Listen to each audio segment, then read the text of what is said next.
Bonjour, mon nom est Jean-Sébastien Cournoyer et bienvenue à Entrepreneurs à la croisée des chemins, une série qui donne un aperçu de l'intérieur sur ces moments cruciaux où une petite entreprise arrive à la croisée des chemins et ses dirigeants doivent prendre une décision importante.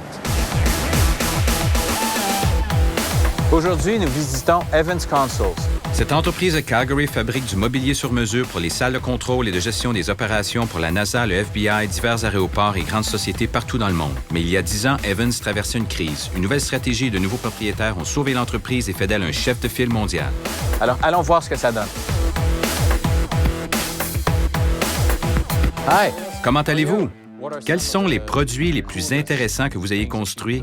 Le plus intéressant de tous, c'est le centre d'appel d'urgence de la ville de New York. Un fait intéressant à souligner, le plancher a été soulevé de 18 pouces à cause du câblage. Il y a assez de câbles là-dessous pour faire 7 fois le tour de la Terre. Wow, il y a trop d'écrans. Lorsqu'on leur a confié la fabrication des consoles de la tour de contrôle de Chicago O'Hare, le plus grand aéroport du monde, Evans a pris un risque qui a porté fruit. Ils ont offert de payer les frais de conception, mais on leur a dit qu'on prendrait les frais en charge s'ils nous permettaient de breveter les consoles. On a donc déposé le brevet et ensuite on a décroché un contrat de 5 ans pour aménager toutes les tours de contrôle de la circulation aérienne. Passons dans la salle de conférence, on va vous montrer un autre de nos produits.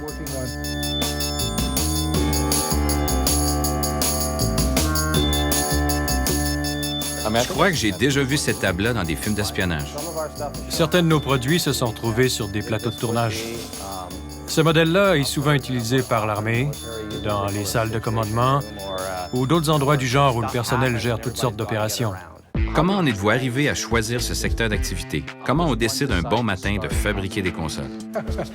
On n'a pas lancé l'entreprise. Elle existait depuis 32 ans. Elle a été fondée par un homme appelé Russ Evans. Il travaillait avec des entreprises du secteur pétrolier et gazier à Calgary. À l'époque, les ordinateurs étaient munis de gros écrans cathodiques. Quand il est retourné chez ses clients quelques années plus tard, les tables avaient commencé à se déformer à cause du poids des écrans. Il a donc développé son produit dans un atelier de Calgary et il est devenu le parrain du marché des consoles.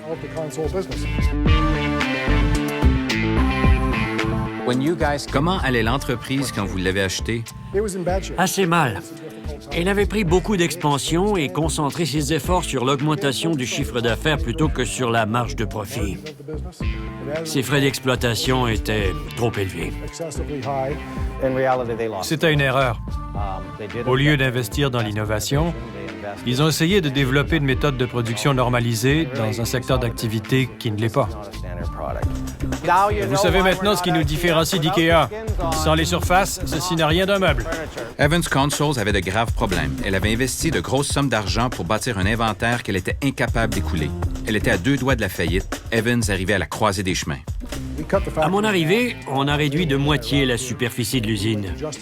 On est passé à la fabrication qu'on appelle juste à temps et on a réduit notre inventaire. On fabriquait les meubles seulement sur commande. Ensuite, on s'est tourné vers des marchés étrangers comme la Chine, le Moyen-Orient et la communauté des États indépendants, vous savez, l'ex-URSS. Ça, c'est Dubaï. Comment une compagnie canadienne de Calgary arrive-t-elle à décrocher des contrats avec le gouvernement américain? Comment avez-vous fait? On a engagé des gens qui avaient travaillé au département de la Défense ou d'autres agences gouvernementales. Ces gens-là avaient des contacts. Ils connaissent le jargon et tous les acronymes. Comme ils travaillent directement avec le client, nous sommes en mesure de fabriquer le produit selon leurs spécifications. On n'agite pas nécessairement un drapeau canadien lorsqu'on arrive en Chine. Ils demandent que les propriétaires les visitent à l'occasion, mais les employés sont chinois. On fait comme les multinationales, comme si on était General Electric, mais en plus petit. Quand vous avez acheté l'entreprise ou quand vous y êtes arrivé en 2004, quel était son chiffre d'affaires? On est passé de 22 millions à un chiffre d'affaires prévu de 65 millions cette année. C'est une croissance impressionnante. Notre croissance est constante depuis 2004.